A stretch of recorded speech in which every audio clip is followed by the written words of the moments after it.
पूरे भारत में लगभग 50% घर ऐसे हैं जहां पर सिंगल इंसान अर्निंग करता है। मतलब अगर वही नहीं रहा तो पूरा परिवार बिखर जाता है। दिल्ली ब्लास्ट में लगभग 13 लोगों की जानें गई हैं। उसमें से कुछ लोग ऐसे थे जो अपने घर के इकलौते अर्नर थे।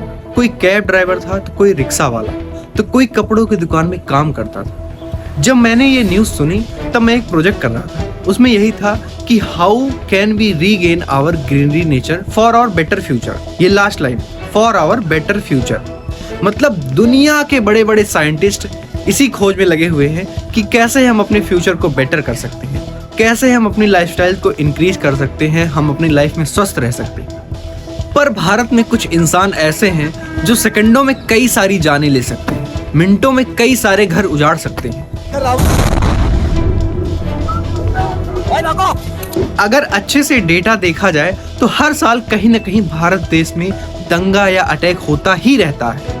और ये अटैक कुछ पुलवामा अटैक जैसा है। उसमें भी गाड़ी का इस्तेमाल किया गया था और यहाँ पे भी गाड़ी का इस्तेमाल किया गया। जब पुलवामा का अटैक हुआ था तो सोचो आप यहाँ खड़े हो, यहाँ से 10 किलोमीटर दूर तक आवाज सुनाई दी थी ब्लास्ट की। और दिल्ली ब्लास्ट भी कुछ ऐसा ही होता, पर द टाइम्स ऑफ इंडिया के हिसाब से ये बॉम्ब लूजली असेंबल था, पूरी तरीके से डेवलप नहीं किया गया था, इसलिए इसका लिमिटेड इम्पैक्ट पड़ा।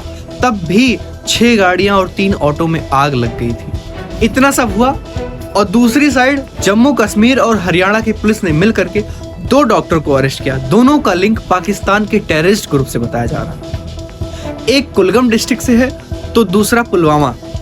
एक का नाम मुजम्मिल शकील है तो दूसरे का नाम आदिल अहमद, दोनों ही जम्मू कश्मीर से। मुजम्मिल शकील जो फरीदाबाद के अल्फाला यूनिवर्सिटी में प्रोफेसर था और दूसरा आदिल जो उत्तर प्रदेश के सहारनपुर डिस्ट्रिक्ट के हॉस्पिटल में एक डॉक्टर था।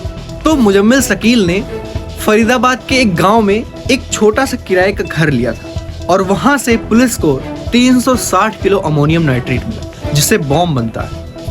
और छानबीन होने लगी तो वहां से राइफल, AK-47, बैटरीज और टाइमर, ऐसी बहुत सारी चीजें मिली जो बॉम्ब बनाने में यूज होती है। और तो और 360 किलो की बजाय 3000 किलो अमोनियम नाइट्रेट मिला। ये बहुत बड़ा। मैं बस इतना कहना चाहूंगा कि हम अपने देश के अंदर के लोगों के बारे में कभी नहीं जान सकते कि उनके अंदर किस तरीके की मानसिकता है। और हम सबको पता है कि हर किले का दरवाजा अंदर से ही खुलता है।